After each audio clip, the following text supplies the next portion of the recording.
नमस्कार, जन टीवी देख रहे हैं आप। मैं श्वेता शर्मा आपके साथ। खबरों की शुरुआत से पहले एक नजर डालेंगे अभी की हेडलाइंस पर।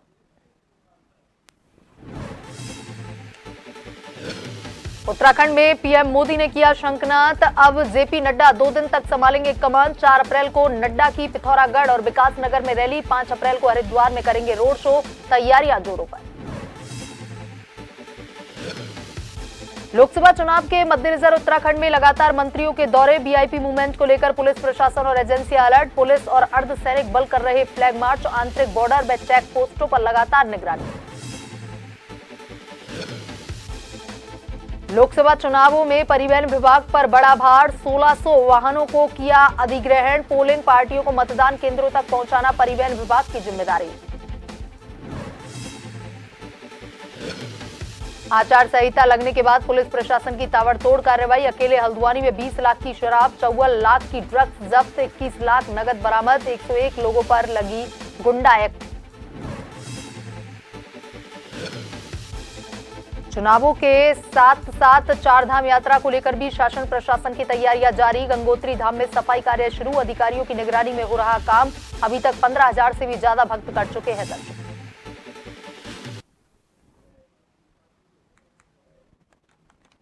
और अब खबरें विस्तार से। प्रधानमंत्री नरेंद्र मोदी ने रुद्रपुर में एक बड़ी जनसभा को संबोधित कर चुके हैं और इसके साथ ही बीजेपी के स्टार प्रचारकों की जनसभा लोकसभा चुनाव के मद्देनजर उत्तराखंड में शुरू हो गई है। वहीं बीजेपी के प्रदेश महामंत्री आदित्य कोठारी ने बताया कि अब 4 अप्रैल को बीजेपी के राष्ट्रीय अध्यक्ष जेपी नड्डा भी उत्तराखंड में पिथौरागढ़ और विकास नगर में 2 जनसभाओं को संबोधित करने जा रहे हैं और 5 अप्रैल को हरिद्वार में रोड शो करेंगे।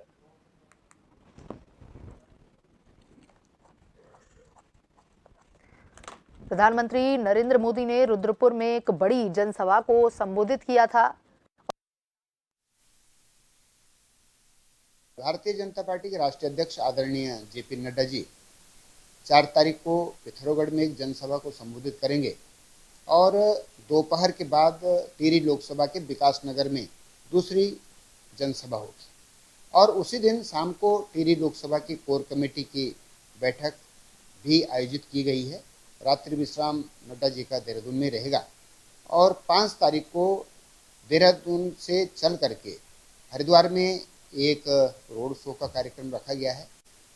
हरिद्वार तीर्थ क्षेत्र है, तीर्थ नगरी है, साधु संतों की नगरी है, तो आदरणीय नड्डा जी वहाँ पर साधु संतों से भी मुलाकात करेंगे, उनका आशीर्वाद लेंगे।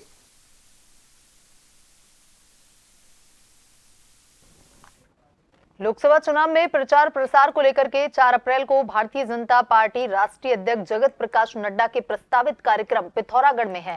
इस दौरान पूर्व विधायिका चंद्रा पंत ने देव सिंह खेल मैदान का निरीक्षण कर तैयारियों का जायजा लिया। मंच व बैठने की व्यवस्थाओं के लिए आवश्यक निर्देश दिए।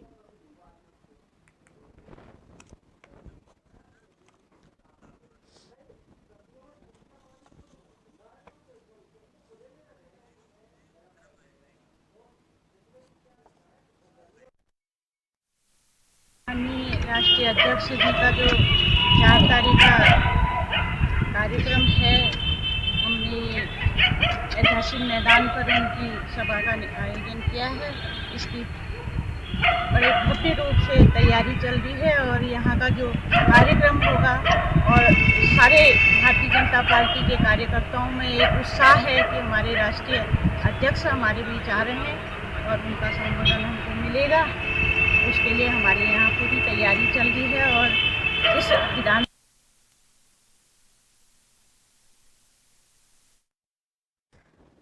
लोकसभा चुनाव को लेकर के 4 अप्रैल को भारतीय जनता पार्टी राष्ट्रीय अध्यक्ष जगत प्रकाश नड्डा के प्रस्तावित कार्यक्रम को लेकर के पूर्व विधायिका चंद्रा पंत ने देव सिंह खेल मैदान का निरीक्षण कर तैयारियों का जायजा लिया।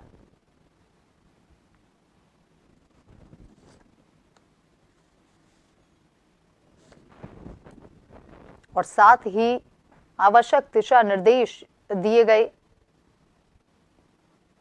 सभा स्थल का पूर्व विधायिका ने जायजा लिया।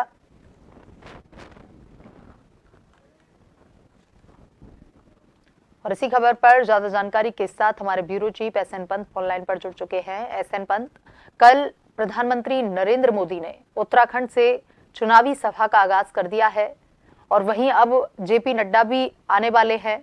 कल वो आके और चुनावी सभाओं को संबोधित करेंगे। इसके बाद यहाँ पर राष्ट्रीय अध्यक्ष जो है जगत प्रकाश नड्डा, उनका भी प्रस्तावित दौरा है। तो लोकसभा चुनाव का जो रण है उसकी तैयारियों में बीजेपी पूरी तरह से जुटी हुई है। जेपी नड्डा भी आने वाले हैं। क्या कुछ उनके कार्यक्रम इस दौरान रहने वाले हैं?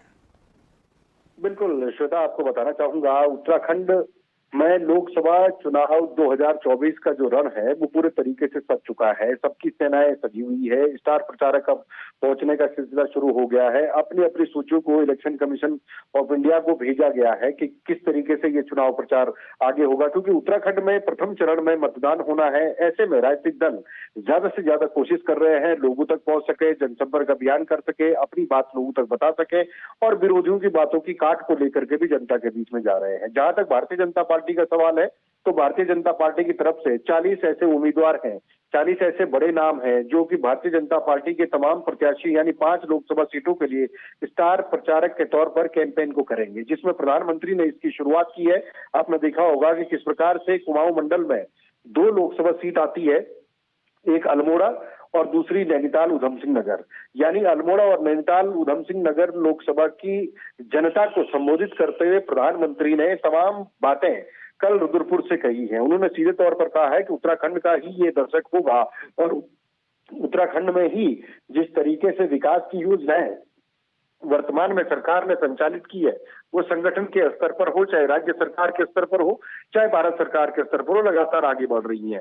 जहां तक राष्ट्रीय अध्यक्ष का सवाल है तो कल पिथौरागढ़ में भी उनकी एक रैली होने वाली है। यानी जगत प्रकाश नड्डा, जेपी नड्डा कल उत्तराखंड की सरजमी पर होंगे और इसी कड़ी में वो पहले पिथौरागढ़ में जनसभा को संबोधित करेंगे। यानी कुमाऊं मंडल के लोगों को एक मैसेज कन्वे किया जाएगा कि आपके जो प्रत्याशी वर्तमान समय में है, चाहे अजय टम्टा हो या फिर अजय भट्ट हो, इनको एक बार फिर से चुनकर अगर आप लोकसभा भेजेंगे तो जाहिर सी बात है डबल इंजन की सरकार का लाभ आपको मिलेगा। तमाम योजनाओं का जो डिलीवरी सिस्टम है वो बेहतर होगा।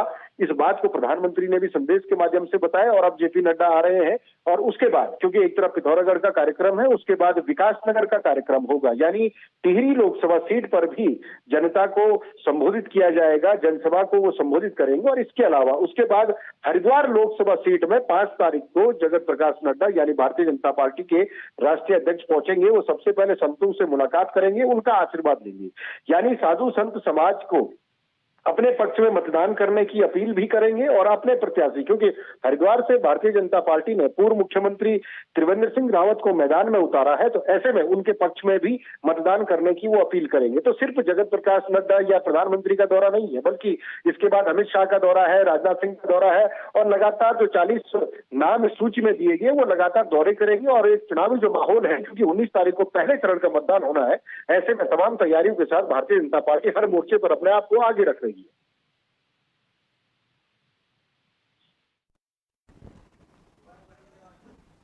GSN पंत, तमाम जानकारी के लिए धन्यवाद।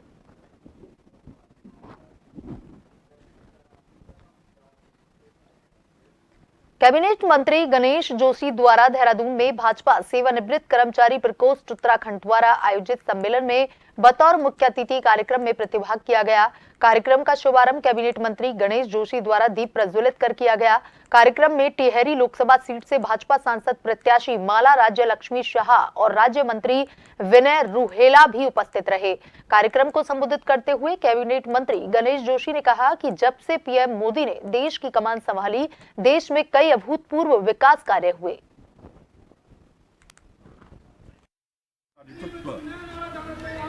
चमत्कारी व्यक्तित्व कर रहा है जिसने विश्व के पटल पर भारत के मान को ऊंचा किया है। आज पूरा देश मोदीमय है और आज उत्तराखंड से तो मोदी जी का विशेष लगाव। उन्हें बाबा केदार की धरती से कहा था कि आने वाला दशक उत्तराखंड का होगा और लगातार उत्तराखंड को उनका विशेष आशीर्वाद मिल रहा है। आज रुद्रपुर से उन्होंने चुनावी शंखनाद किया और जहां जहां भी हम सभाओं में जा रहे हैं वो जो दृश्य दिखाई दे रहा है, भारतीय जनता पार्टी 5 की 5 सीटें दुगने अंतर से जीतने वाली है।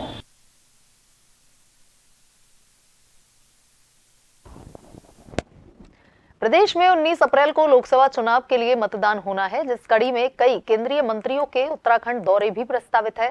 प्रधानमंत्री नरेंद्र मोदी रुद्रपुर में जनसभा को संबोधित कर चुके हैं और साथ ही अगले कुछ दिनों में उत्तराखंड पहुंचने वाले केंद्रीय मंत्रियों की लंबी फहरिस्त है, जिसको लेकर के दून पुलिस भी अलर्ट मोड पर नजर आ रही है। एसपी सिटी प्रमोद कुमार ने बताया कि अगले कुछ दिनों में होने वाले वीआईपी मूवमेंट के मद्देनजर पुलिस प्रशासन ने कमर कस ली है।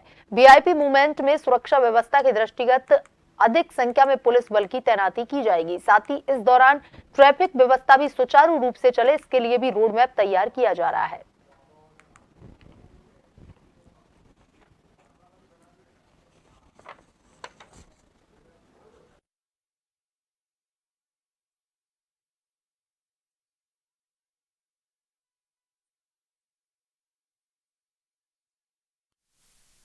लगातार जो वीआईपी या वीवीआईपी विजिट जो हैं वो शुरू होने वाली हैं। ये जो रैलियां होने वाली हैं पार्टी विशेष, जिनकी काफ़ी पार्टी के द्वारा स्टार प्रचारकों की सूची जारी कर दी गई है, उनके द्वारा भी हाल में जो है रैली का आयोजन भी होने वाला है। तो उसको लेके भी हमारे द्वारा जो है कमर कस ली गई है, उसमें फोर्स की व्यवस्था की जा रही है और जैसे जैसे जिस लीडर्स की जहाँ भी रैली होगी तो उसके अनुसार फोर्स की व्यवस्था भी की जाएगी और साथ ही साथ ट्रैफिक व्यवस्था पर भी ध्यान दिया जाएगा ताकि आमजन को भी कम से कम इसमें सुविधा हो। लोकसभा चुनाव को लेकर के पुलिस अपनी तैयारियों को पुख्ता करने में लगी हुई है। बता दें कि प्रदेश में लोकसभा चुनाव नजदीक है। 19 अप्रैल को पहले चरण के मतदान होने हैं। ऐसे में पुलिस और सुरक्षा एजेंसियां मतगणना स्थलों सहित आंतरिक बॉर्डरों पर कड़ी नजर बनाए हुए है। लोकसभा चुनाव की तैयारी को लेकर के देहरादून एसपी सिटी प्रमोद कुमार ने बताया कि सामान्य निर्वाचन 2024 को लेकर के पुलिस और अर्धसैनिक बल जगह जगह फ्लैग मार्च के साथ ही आंतरिक बॉर्डर व चेक पोस्टों पर लगातार निगरानी बनाए हुए हैं। इसके साथ ही प्रदेश में जो अपराधी किस्म के तत्व हैं और जिन पर पूर्व में कई मुकदमे दर्ज हो चुके हैं, उनके हथियारों को भी जब्त कर उन पर कड़ी निगरानी रखी जा रही है ताकि लोकसभा चुनाव 2024 शांतिपूर्ण संपन्न हो सके। लोकसभा सामान्य निर्वाचन 2024 के दृष्टिगत लगातार सबसे पहले तो जो हमारे वल्नरेबल हैमलेट्स हैं तो उसमें एरिया डोमिनेशन और कॉन्फिडेंस बिल्डिंग मेजर्स के तहत जो हमारे पास आईटीबीपी और एसएसबी सीपीएमएस जो कि केंद्र सरकार के द्वारा अवेलेबल करवाई गई है, तो उनके द्वारा लगातार फ्लैग मार्च, जैसे भी आपको पता होगा, लगातार सुबह शाम जो है फ्लैग मार्च किया जा रहा है। जो भी हमारे मिश्रित आबादी वाले क्षेत्र हैं और जो भी सेंसिटिव एरियाज में हैं उसमें भी लगातार मीटिंग की जा रही हैं और एसएसबी और आईटीबीपी के द्वारा फ्लैग मार्च किया जा रहा है। साथ ही साथ जो खुराफाती तत्व हैं, बैड एलिमेंट्स हैं, बैड कैरेक्टर्स हैं, उनके विरुद्ध प्रिवेंटिव एक्शन के अंतर्गत कार्रवाई की जा रही है। लोकसभा चुनाव को लेकर के परिवहन विभाग अपनी तैयारियों में जुटा हुआ है। बता दें कि 19 अप्रैल को उत्तराखंड में पहले चरण का मतदान होना है। ऐसे में वाहनों की व्यवस्था सुनिश्चित करना परिवहन विभाग की सबसे बड़ी जिम्मेदारी है, जिसको लेकर संभागीय परिवहन अधिकारी सुनील शर्मा ने बताया कि चुनाव को देखते हुए परिवहन विभाग देहरादून द्वारा पोलिंग पार्टी को मतदान केंद्र तक ले जाने के लिए करीब 1300 से ज्यादा वाहनों की डिमांड की गई है। हालांकि हमारे द्वारा करीब 1600 वाहनों को अधिग्रहण कर लिया गया है। साथ ही 20% वाहनों को रिजर्व में रखा गया है ताकि आवश्यकता पड़ने पर अन्य वाहन उपलब्ध करवाए जा सके।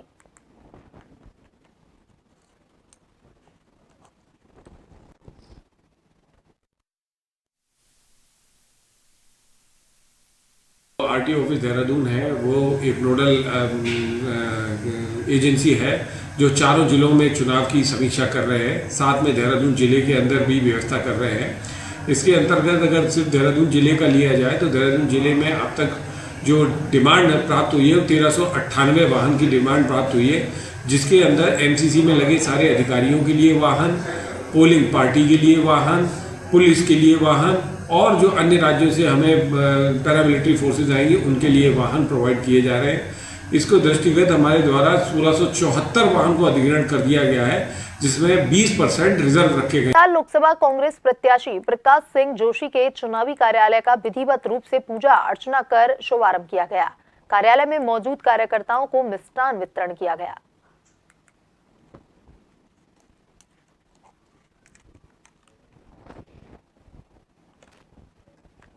मसूरी में भारतीय जनता पार्टी द्वारा मसूरी के चुनाव कार्यालय में बूथ और शक्ति केंद्रों के कार्यकर्ताओं के साथ बैठक की गई। वहीं सभी लोगों को केंद्र और राज्य की भाजपा सरकार के द्वारा चलाई जा रही जन कल्याणकारी योजनाओं को लोगों तक पहुंचाने का आह्वान किया गया।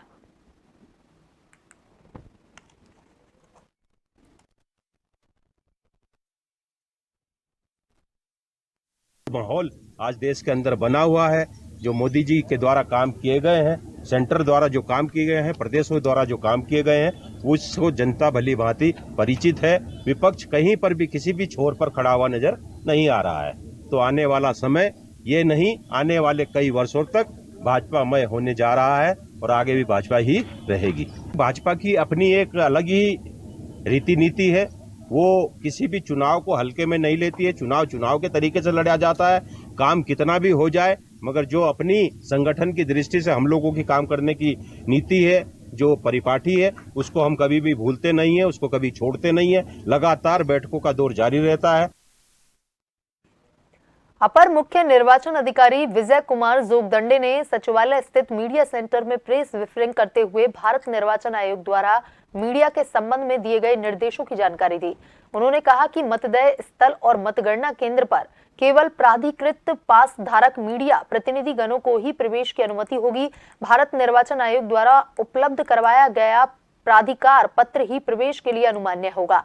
प्राधिकार पत्र धारक मीडिया प्रतिनिधियों को बूथों पर कवरेज के लिए पीठासीन अधिकारियों की अनुमति लेनी जरूरी होगी। मतदेय स्थल पर और मतगणना केंद्र पर प्रवेश के लिए केवल जो प्राधिकृत पास धारक मीडिया प्रतिनिधिगण होंगे उन्हीं को प्रवेश की अनुमति होगी।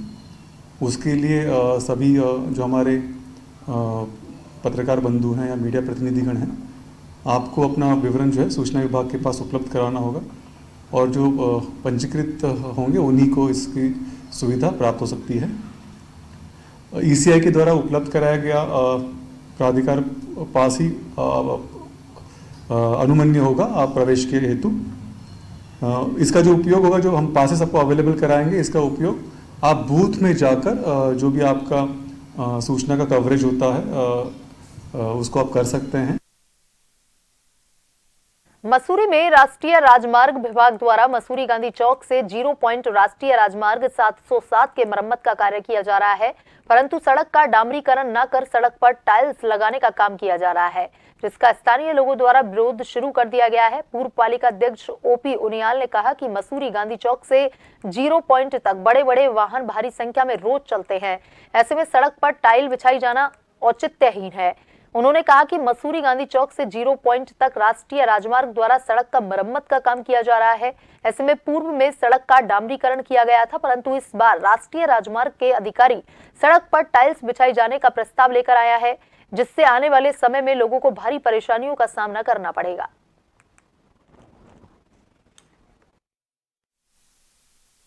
गांधी चौक से लेके और 0 पॉइंट तक के लिए इन्होंने टाइल रोड प्रस्तावित की है, जो कि कहीं पर भी हाईवे के अंदर इस तरीके का नहीं होना चाहिए। माल रोड पे हो मान सकते हैं, मगर उस पर कहाँ फिर लोग फिसलेंगे, बर्फ़ पड़ेगी, कई चीज़ें हैं, पाला पड़ेगा, उसमें फिसलेंगी। उसमें जो आपका डामीकरण है वही सबसे ज़्यादा टिकाऊ है। कल हमारी एक्सीएन परवीन जी से बात हुई थी, तो उन्होंने आज वहाँ का निरीक्षण रखने के लिए कहा है कि उसका निरीक्षण करेंगे, मगर मैक्सिमम लोग जो है उसका विरोध कर रहे हैं कि इसमें कोई टाइल नहीं होनी चाहिए। हाँ, बाद में अगर आप ये बनाना चाहते हैं तो गांधी चौक से लेके और 0 पॉइंट तक या एकेडमी गेट तक पाथवे बन सकता है। नैनीताल जिले में लोकसभा चुनाव की आदर्श आचार संहिता लगने के बाद से ही पुलिस ने ताबड़तोड़ कार्रवाई शुरू कर दी है। एसएसपी प्रहलाद मीना का कहना है कि अवैध शराब के 178 मामले दर्ज किए गए हैं, जिसमें लगभग 20 लाख की शराब जब्त की गई है। इसके अलावा 54 लाख रुपए की ड्रग और 21 लाख रुपए नगद भी बरामद किए गए हैं।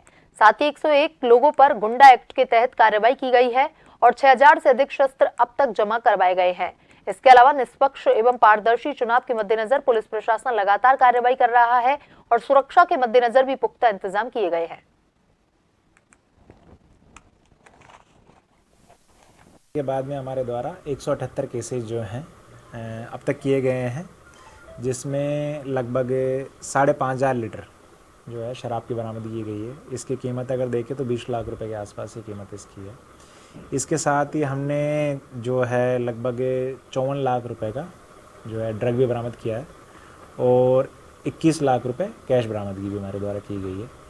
तो अभी तक अगर देखा जाए तो पूरे ज़िले में मिला के लगभग 90 से 95 लाख रुपए की जो पिथौरागढ़ पुलिस ने दिनेश चंद्र नाम के एक फरार आरोपी को गिरफ्तार किया, जिस पर एक शख्स के साथ 2,75,000 की धोखाधड़ी का आरोप है। हालांकि 2022 में आरोपी को मृतक घोषित कर दिया गया था, लेकिन अब इसकी गिरफ्तारी हुई है।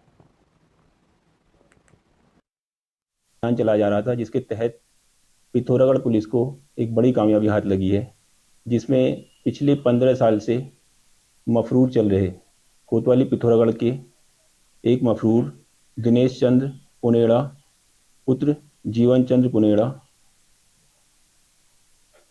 रेजिडेंस ऑफ पुनेरी महर कोतवाली पिथौरागढ़ जनपद पिथौरागढ़, जिनके ऊपर 1271/2008 अंडर सेक्शन 406 आईपीसी के तहत मुकदमा दर्ज था और ये पिछले 15 साल से मफरूर थे और नेपाल में निवास कर रहे थे। चारधाम यात्रा शुरू होने में अभी लगभग 1 महीने का समय बाकी है। शासन प्रशासन तैयारी शुरू कर दिया है। वहीं बात की जाए गंगोत्री धाम की, तो नगर पंचायत द्वारा गंगोत्री धाम में यात्रा की तैयारियों को लेकर गंगोत्री नगरी में कार्य शुरू कर दिया है, जिससे कि नगर पंचायत टीम द्वारा गंगोत्री धाम में सफाई व्यवस्था पर काम शुरू कर दिया गया है। वहीं नगर पंचायत अधिकारी द्वारा गंगोत्री नगरी को यात्रा शुरू होने तक पूरा कार्य करने पर लगातार पूरी कोशिश की जा रही है। बुलेटिन में अभी तक के लिए इतना ही। बने रहिए जन टीवी के साथ। नमस्कार।